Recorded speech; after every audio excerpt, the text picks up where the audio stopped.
ঠাকুরগাঁওয়ের বালিয়াডাঙ্গা উপজেলার সরলাভিটা গ্রামে ৮ বছরের এক শিশুকে ধর্ষণের চেষ্টা করেছে এক যুবক। বালিয়াডাঙ্গা থেকে হাজির ইসলামের পাঠানো তথ্য ভিডিও চিত্রে থাকছে বিস্তারিত। শুধু ধর্ষণ চেষ্টা নয়, এর সাথে গলায় ছুরি দিয়ে কূপ দিয়েছে ওই যুবক। এ ঘটনায় ভুক্তভোগীর পরিবার থানায় একটি লিখিত অভিযোগ করেছেন এবং এটি নিয়ে এলাকায় বেশ চাঞ্চল্যকর অবস্থার সৃষ্টি হয়েছে। ভুক্তভোগী এই পরিবারটি খুবই অসহায়, এদের পাশে দাঁড়ানোর মতো কেউ নেই। সরেজমিনে দেখা যায় অভিযুক্ত এই ছেলেটির নাম অর্জুন। সে বর্তমানে পলাতক রয়েছেন। এলাকাবাসী জানিয়েছেন অর্জুন নামের এই ছেলেটি বিভিন্ন অপকর্মের সাথে জড়িত।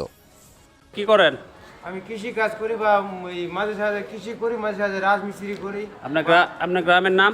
গ্রামের নাম সর্দার ভিটা, না ওখানে বানাগাঁও। বানাগাঁও। বানাগাঁও সর্দার ভিটা বলে। থানা বালিয়াডাঙ্গি না? হ্যাঁ জি। ঘটনাটা কিভাবে হলো? ঘটনা কি আপনার মেয়ে কি জোর করে নিয়ে গেছিল না? বাসা থেকে তুলে নিয়ে জোর করে শশা খাওয়া আলে লাগানো, মানে কিছু খাওয়াবে এই জন্য ভুলায় বালায় নিয়ে গেছে, এই তো না? হ্যাঁ জি জি। নিয়ে যাওয়ার পরে ওর কি ধর্ষণ করার চেষ্টা করছে ওকে? জি জি করছিল। ধর্ষণ করার চেষ্টা করছে, পরে গলা কেটে দিয়েছে না? গলা কেটে দিয়েছে। পরে আপনি হসপিটালে নিয়ে আসছেন। জি। ধর্ষণ করা কি হয়েছে না হয়নি?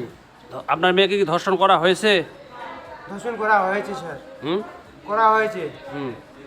তার জন্য এই সতরে নিয়ে আসছি, নিয়ে এসে চিকিৎসা মানে চেষ্টা করছে, বেজ্জতি করার চেষ্টা করছে। চেষ্টা করছে।